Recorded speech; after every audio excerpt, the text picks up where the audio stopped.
আপনারা দেখতেছেন যে এই ভবনটি ভাঙতেছে, এটি ডালসরের অন্যতম স্থাপত্য শৈলীর ভিতরে একটি। এটি 1993 সালে অ্যাকশনেটালারা এই ভবনটি নির্মাণ করে তাদের গ্রাহকদের জন্য। এরপরে ভবনটি 1997 সালে যখন অ্যাকশনেট চলে যায় তখন কোস্টাস্ট এর কাছে রেখে যায় এবং কোস্টাস্ট এই ভবনটি স্থাপত্য শৈলী হিসাবে থাকে এবং তাদের কার্যক্রম করে।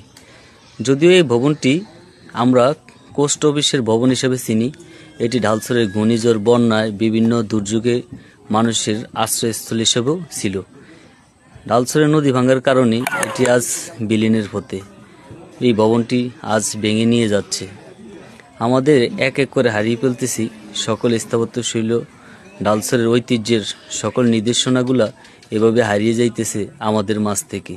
এক সময় সকলে নিয়ে যাবে নদীর বুকে।